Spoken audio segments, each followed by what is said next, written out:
Today, we're pulling back the curtain on a really corrosive form of psychological manipulation. We're going to break down what's called the gaslighting trick, a mechanism that goes right for your most fundamental asset, your own memory. And more importantly, we're going to lay out a clear protocol for how you can reclaim your reality. Stop questioning yourself. The reason you feel crazy is because they are destroying your reality on purpose. I mean, just listen to that. It gets right to the heart of the paradox, doesn't it? It's this sophisticated psychological weapon that somehow requires the victim to willingly hand over their own mind. And let's be really clear about this, because this is the whole trick. The real power isn't in any single lie, no matter how big it is. No, it's in the slow, systematic creation of an environment where your own memory, the most reliable thing you have, actually starts to feel like the enemy. The goal is to make you think your mind is failing you, so you have no choice but to rely on their version of things. So to really get this, we're going to walk through a few key areas. We'll start by defining the attack itself in the weaponization of denial. Then we'll look at the three-phase assault. After that, we'll explore the psychology of control. And this is the important part, how to fight back in reclaiming your reality. And we'll wrap it all up with a final takeaway. Your sanity is non-negotiable. Think of this as our roadmap, taking us from confusion right through to clarity. Okay, so let's start with a really clear understanding of what we're dealing with. This isn't about simple disagreements or someone remembering things differently. This is a deliberate, calculated strategy. And look at the words here, sustained pattern. This is not a one-time thing, it's a campaign. The whole point is to deliberately destabilize you. The goal is to create chaos in your mind, to make you doubt what you see, what you remember, and eventually who you are at your core. It's a direct attack on your very foundation. And, this tactic doesn't just pop up out of nowhere. It's a major part of something called coercive control, which is a whole pattern of behavior meant to dominate and isolate a person. You see it a lot in relationships where there's a big power imbalance. And this is exactly why it's so often linked to people with narcissistic or psychopathic traits. For them, being in control and never being at fault is everything. Gaslighting is the perfect tool for that because it lets them push all the blame onto the victim. So what does this actually sound like in day-to-day life? Well, it's a playbook of specific, repeatable phrases. You've got countering, which is a direct hit on your memory. You never remember things correctly. Then there's trivializing, which just dismisses your feelings out of hand. Oh, you're just being dramatic. You've also got withholding, where they just pretend they don't get what you're saying, just to shut you down. And of course, the big one, outright denial. That never happened. Every single one of these is a calculated move designed to make you question what you know is true. All right, now let's look at how these tactics come together to form this predictable, destructive pattern. I mean, this isn't random. It's a mechanism, and it has these distinct stages that are designed to just systematically tear down your psychological defenses.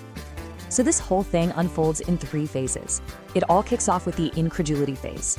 The manipulator denies something that is just a clear, obvious fact. This immediately creates this intense conflict in your brain called cognitive dissonance. Your memory says one thing, their words say another, and your mind is just screaming that something is wrong. That feeling naturally pushes you into the defense phase. You start trying to prove what happened, right? But every piece of evidence you bring up is just shot down or trivialized. This leads to the final, absolutely devastating stage, the dependent reality phase. You're exhausted, you've been invalidated over and over, and your trust in your own mind just completely shatters. You become dependent on the gaslighter to tell you what's real. At that point, the control is total. And this is maybe the most twisted part of the whole cycle. It creates this awful feedback loop. Your perfectly natural, perfectly logical frustration at being told reality isn't real, that gets twisted and used as proof that their original claim was right, that you are unstable or too emotional or crazy.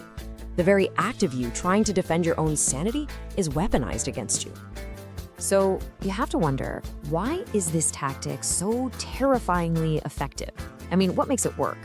To get that, we have to look at what's going on psychologically for both the person doing it and the person on the receiving end. Let's look at the two sides of this coin. For the manipulator, the motive is usually a deep, deep intolerance of shame. They have a fragile ego that just cannot handle being wrong, so any fault has to be pushed onto someone else. Gaslighting is their ultimate defense mechanism.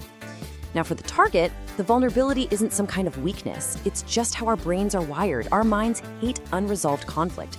That intense anxiety you feel when your memory clashes with their denial, that cognitive dissonance is really painful, and to make the pain stop, the brain often defaults to the path of least resistance, self-blame. It just feels easier to think, maybe I am wrong, than to keep up the fight. The long-term result of this mental war is a state of chronic hypervigilance. The victim's mind, which no longer trusts its own records, basically dedicates all its processing power to trying to predict the manipulator's moods and reactions just to avoid the next conflict. It's like you're constantly walking on eggshells, second-guessing every single thought and every single move. This is more than just emotional stress. It's a sign that your mind is profoundly exhausted. So, this leads to the most important question. How do you fight back against an attack that's aimed at your own mind?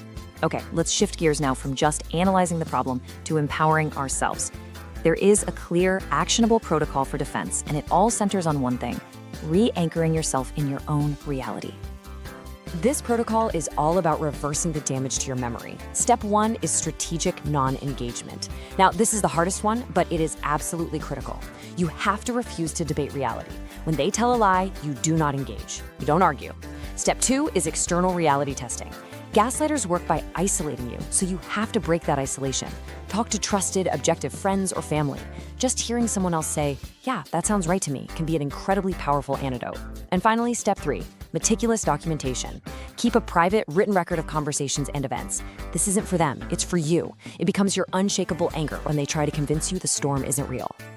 And for that strategic non-engagement piece, it really helps to have a phrase ready to go, something calm, firm, and final. I know what I saw, and I will not argue my reality with you. Or even just, it seems we remember that differently. See, this isn't about winning an argument, it's about ending it. It's a declaration that you are pulling your mind off their battlefield. You are taking back your psychological autonomy. Okay, let's bring all this together. It's time for the final takeaway. This is about seeing the pattern for what it is and holding on to the core truth of this whole experience. So let's just run through this one more time. First, always remember, the gaslighting trick is not a simple argument. It is a deliberate attack on your mind.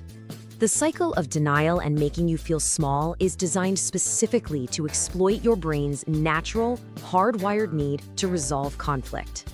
This, in turn, creates extreme self-doubt, and its primary target is always your trust in your own memories. The goal is to make you believe your internal record keeper is broken. But here's the good news. Awareness is what breaks the loop. Once you see the trick, you really can't unsee it. Meticulous documentation becomes your anchor, and strategic non-engagement becomes your shield. Together, they protect your reality. And please, if you take away nothing else, remember this. That feeling of going crazy, that anxiety and confusion, that is not a sign that something is wrong with you. It is a perfectly rational response to a deeply irrational attack. So trust that feeling, trust your gut, because your reality, your perception, they're yours. Your sanity is simply not negotiable.